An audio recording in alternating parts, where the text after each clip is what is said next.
A energia elétrica. Então a energia elétrica depende de quê? Depende da potência e do tempo que o equipamento está ligado. Então, para me saber, por exemplo, qual é a energia consumida pelo equipamento, eu tenho que saber qual é a potência dele, em quilowatts, e saber a quantidade de tempo que ele vai ser utilizado, em horas. E aí eu vou ter a relação, né? Potência vezes o tempo, vai me dar a energia consumida por aquele equipamento ao longo do tempo, que é dada em quilowatt-hora.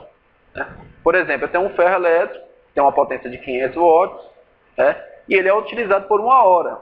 Então a energia consumida por esse ferro elétrico é o que?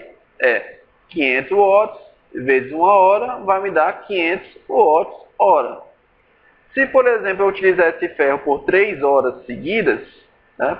Então eu vou ter o que? 500 watts vezes 3 horas, que me dá 1.500 watts hora. Ou, transformando, né, para quilowatts hora, 1,5 kWh.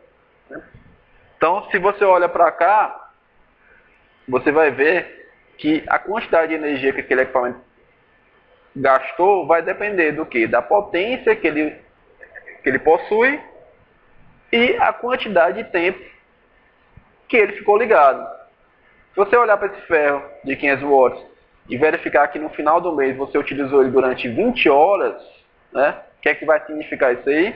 Vai significar que eu utilizei aproximadamente, né, 20 vezes 500, né, que é em torno de 10 kWh durante um mês. Né? Eu pego esse valor de kWh, multiplico pelo custo do kWh e aí eu tenho o valor real, o valor em dinheiro que eu gastei. Né? Se você olhar hoje para nossa conta de energia, um custo do kWh é em média 50 centavos. Né? Então, se eu utilizar um ferro de 500 watts durante 20 horas, né, eu vou estar gastando no final do mês em torno, né, de 10 kWh vezes 50 centavos, que vai me dar R$ 5 de energia gasta só com ferro elétrico. Isso é, no caso, um exemplo hipotético. Né? A importância da iluminação do ambiente. Então, a iluminação é importante para o ambiente e para as pessoas que convivem nesse ambiente. Né? Então, uma iluminação inadequada, ela vai causar fadiga visual, vai causar desconforto, causa dor de cabeça, né? Ofuscamento, ela reduz a eficiência visual, causa acidentes, né? Diminui o rendimento escolar dos alunos, né? Provoca danos à visão. Então, se você não tiver uma iluminação adequada para aquele ambiente de trabalho, você vai ter problemas, né? Uma boa iluminação, ela aumenta a produtividade, gera um ambiente agradável, ela salva vidas porque diminui o estresse, aumenta a produtividade, diminui o impacto ambiental no indivíduo.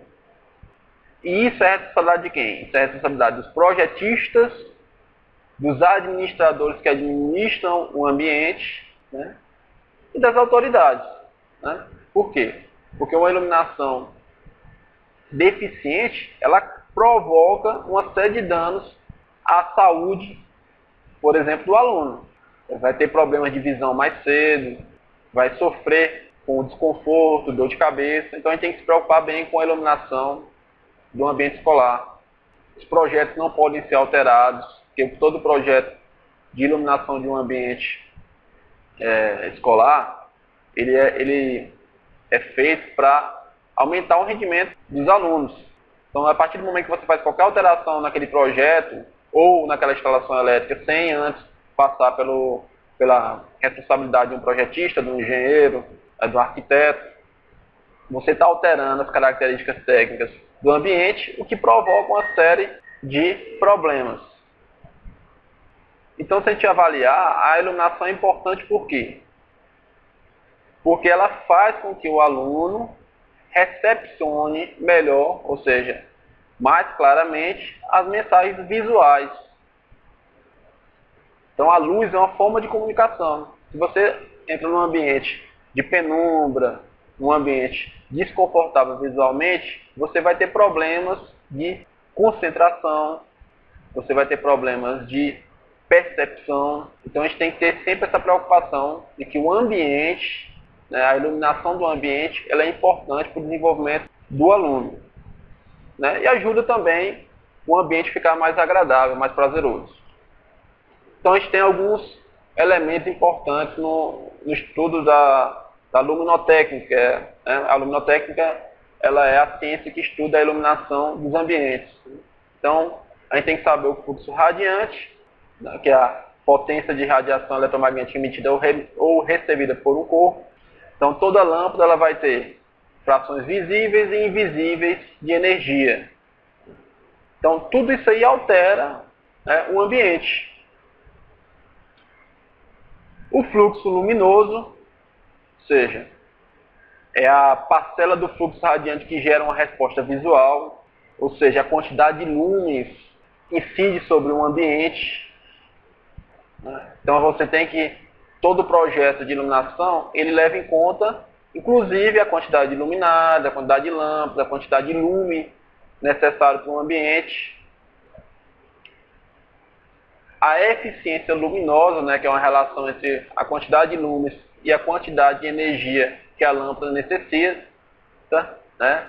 Ou seja, quantos lúmenes uma lâmpada vai gerar, por exemplo, com 1 watt. Né? Se você for avaliar aqui, a luz branca ela é composta por várias cores. Né? Então, quando você olha para um arco-íris, é o quê? É a divisão das cores da luz branca. Então, se você vê desde o espectro vermelho até o espectro violeta, né? E aí a gente tem que pegar lâmpadas que têm uma alta eficiência luminosa no espectro das cores amarela, laranja, porque são as cores que se aproximam, né, da luz solar. É as cores que ajudam na percepção, das outras cores. Né? Então toda lâmpada ela tem uma eficiência energética no espectro luminoso, né, que vai de vermelho até o violeta. Por exemplo, essa lâmpada aqui ela tem uma eficiência luminosa de 683 lúmenes, né, por watt na frequência entre o verde e o amarelo. Então é uma lâmpada que tem uma eficiência luminosa boa. Por exemplo, a gente vai avaliar aqui alguns tipos de lâmpada, né, uma lâmpada incandescente de 100 watts, ela tem um fluxo luminoso de 1.350 lúmenes e uma eficiência luminosa de 13,5 lúmenes por watt. Se você olhar uma lâmpada fluorescente compacta de 23 watts, ela vai ter um fluxo luminoso bem maior, né, 1.400 lúmenes, e além de ter um fluxo luminoso maior do que uma lâmpada de 100 watts, mesmo tendo 23 watts, ela vai ter uma eficiência luminosa bem maior, o que torna ela bem eficiente. Se você olhar os outros tipos de lâmpadas aí, por exemplo, a lâmpada fluorescente TL5 de 28 watts, ela tem um fluxo luminoso mais do que o dobro do que uma lâmpada incandescente de 100 watts, ou seja, ela consome menos energia e tem uma eficiência luminosa maior do que a lâmpada incandescente. Né? O mesmo a gente pode ver aí, por exemplo, na lâmpada vapor metálico, a lâmpada sódio, e a luz natural, claro, aí uma eficiência energética, além de você ter uma eficiência luminosa bem elevada, né, entre 100 e 140 lúmenes por watt, você não consome energia nenhuma, né, porque é a luz proveniente do sol. A gente tem que aproveitar ao máximo possível essa energia da luz natural. A intensidade luminosa, que é dada em candela, é a propagação da luz em uma dada direção dentro de um ângulo sólido. Isso aqui é mais para os projetistas, né? Você vai ver que é a quantidade de luz irradiada pela lâmpada e pela luminária dentro daqueles ângulos sólidos, ou seja, a direcionalidade da propagação da luz. Então os projetistas, os arquitetos e engenheiros que trabalham com luminotécnica, eles têm que se preocupar com isso para poder o quê?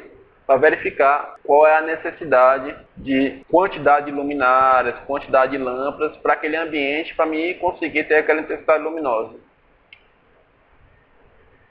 A iluminância, que é dada por lúmenes por metro quadrado, é uma medida utilizada que é também dada em lux, ela é utilizada para ver a quantidade de lúmenes de energia luminosa chega por metro quadrado. Então, por exemplo, se você avaliar aqui na tabela aqui, a 1 metro de uma vela, você tem 1 lume por metro quadrado, ou seja, 1 lux. Numa mesa de escritório, por exemplo, você tem 500 lumens por metro quadrado, ou 500 lux. No exterior, sobre o céu encoberto, a gente tem aí 10.000 lumens por metro quadrado, ou 10.000 lux. Então, você vê, por exemplo, que no sol do verão, essa iluminância chega a 100.000 lux, ou 100.000 lumens por metro quadrado. Ou seja, você consegue ter mais nitidez, porque mais luz está chegando para iluminar a área. Outra questão importante, estudo das lâmpadas, né, na luminotécnica, é o tempo de vida útil e o tempo de vida mediana das lâmpadas. Né? Então, para que é importante o tempo de vida útil? Vida útil, eu vou ver quanto tempo aquela lâmpada vai ter até ela perder 25% do fluxo luminoso. E a vida mediana é o tempo em horas, na qual 50% das lâmpadas queimam. Então eu tenho que ter uma lâmpada que tem uma vida útil elevada e uma vida mediana elevada. Você tem uma ideia, as lâmpadas incandescentes são as lâmpadas que possuem menor vida útil e menor vida mediana. Hoje em dia a gente está substituindo todas por lâmpadas fluorescentes. Por quê? Porque ela tem uma vida útil maior, tem um rendimento maior, né? Então eficiência luminosa maior. E tudo isso aí faz com que eu consuma menos energia. O índice de reprodução de cor é uma coisa que pouca gente se atenta, mas isso é muito importante na hora de escolher a lâmpada. O índice de reprodução de cor, ela indica o percentual de cores, né, que eu consigo enxergar fielmente com aquela lâmpada. O grande problema, por exemplo, das lâmpadas fluorescentes antigas é que elas tinham uma baixa índice de reprodução de cores, chegava entre 30% e 60%, enquanto a lâmpada incandescente ela vai de 60% a 90%. Mas, hoje em dia, com o desenvolvimento da tecnologia, a gente tem lâmpadas com índice de reprodução de cores, lâmpadas fluorescentes com índice de reprodução de cores bem mais elevados. Né? Isso tem que ser tomado de conta, percebido sempre. Por quê? Porque se você tiver uma lâmpada com baixo índice de reprodução de cores, as cores que você vai estar enxergando naquele local provavelmente não vão ser as mesmas cores que você estaria enxergando, né, à luz natural, ou seja, à luz do sol. Então, isso aí influencia onde? Influencia, por exemplo, nos ambientes que eu trabalho com arte, quem trabalha com maquiagem, por exemplo. Por quê? Porque eu vou maquiar percebendo uma cor no ambiente, se a lâmpada tiver um baixo índice de reprodução de cores, e quando chegar no ambiente externo, né, na luz natural, essas cores vão estar totalmente diferentes. E aí é um problema. Mesma coisa acontece com os alunos. Né? Os alunos vão enxergar no livro cores diferentes das cores reais do livro, né? Que provocam uma certa deficiência, né? Cores muito próximas vão evitar que eu enxergue, por exemplo, uma legenda, eu enxergue, por exemplo, as letras dentro da figura, né? Então a gente tem que ter muito cuidado com isso aí. A temperatura de cor e a aparência de cor, né? Então a gente sempre tem que olhar lá na caixa da lâmpada qual é a aparência de cor. Se ela é uma lâmpada fria, se ela é uma lâmpada intermediária, se ela é uma lâmpada quente. Por quê? Porque é disso que vai depender, né, a reprodução de cores também. Né? Se você olhar aqui, essa imagem ela ilustra bem as cores emitidas por um ambiente iluminado artificialmente e as cores emitidas por um ambiente iluminado pelo sol. Então, essa aparência de cor e essa temperatura de cor, ela vai ser importante também para quê? Para mim? Vai ser importante para me definir, né, como o ambiente vai se comportar. Por exemplo, ambientes em que eu quero um meio mais intimista, um ambiente mais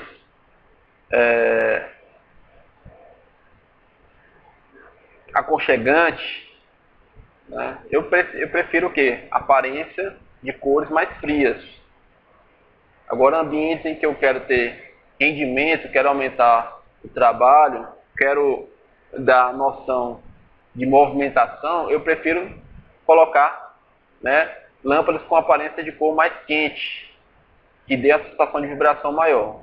Então a gente tem que se preocupar muito com isso aí também, inclusive na sala de aula, né? Normalmente ambiente que você trabalha com arte, por exemplo, eles usam dois tipos de lâmpada, uma lâmpada fria e uma lâmpada quente.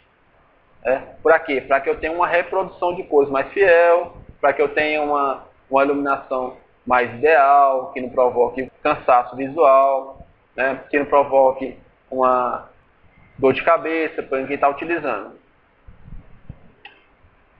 Os tipos de lâmpada, né? A lâmpada mais comum foi a primeira lâmpada desenvolvida, né? Foi desenvolvida por Thomas Edison lá no final de 1800.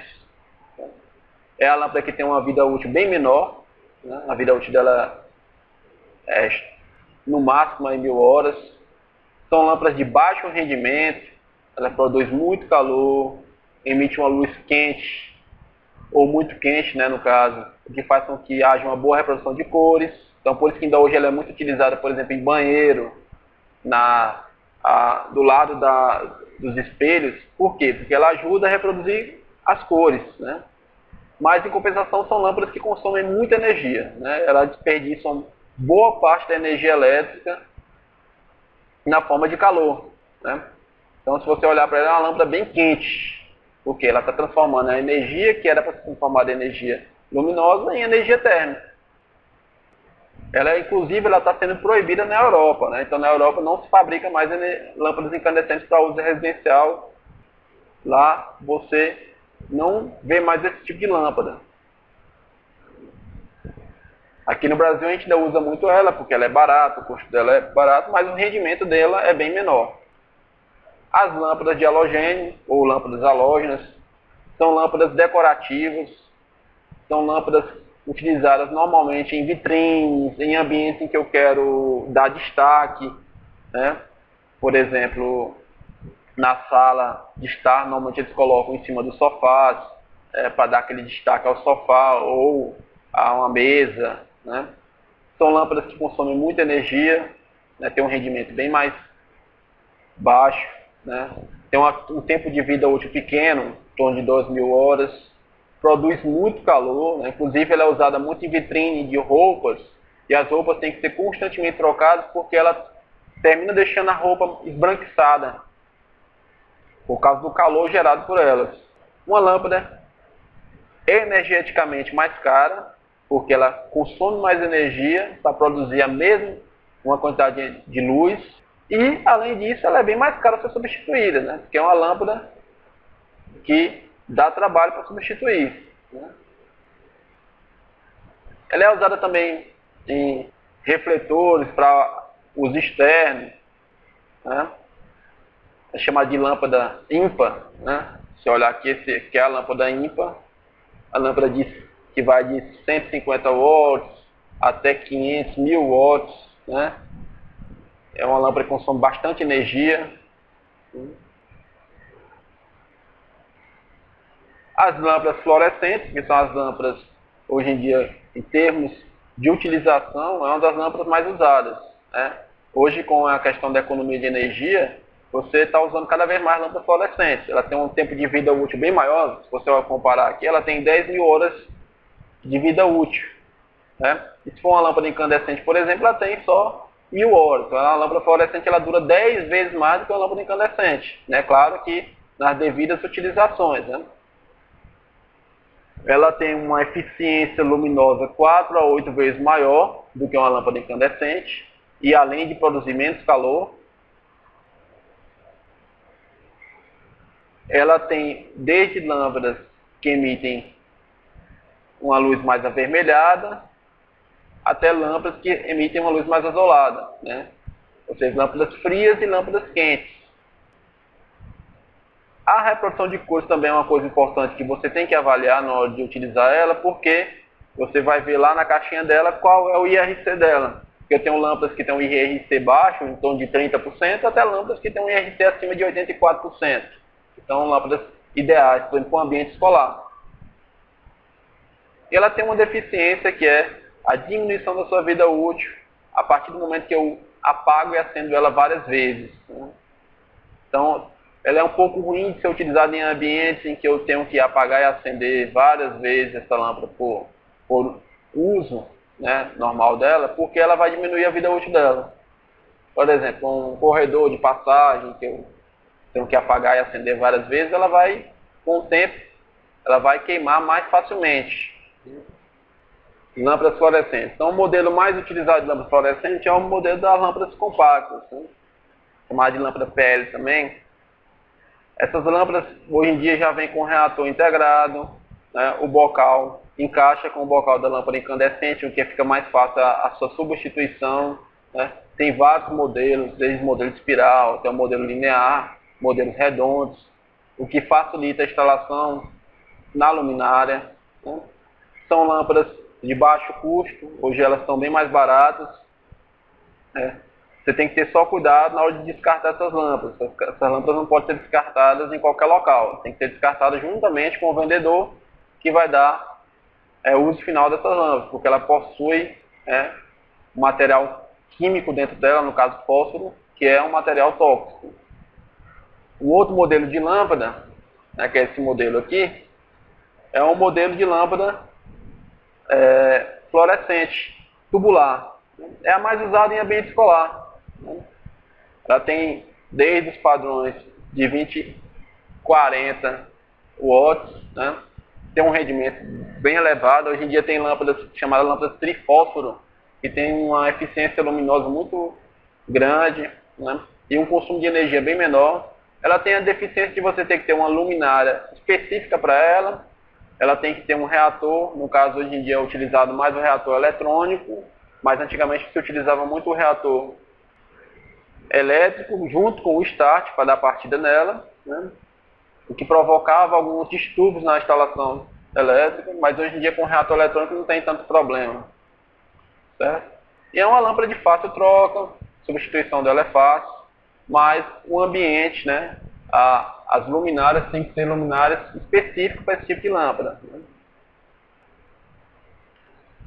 Outros tipos de lâmpada utilizada, que são mais utilizados em ambiente externo, ambientes de grande área, a luz mista. É uma lâmpada mista de lâmpada de descarga com lâmpada incandescente, né? É muito usado em iluminações externas, são lâmpadas de grande porte, né? Consomem muita energia. Ela está hoje um pouco em desuso, justamente por ter uma baixa eficiência energética, né? E é mais utilizada em ambientes externos, né?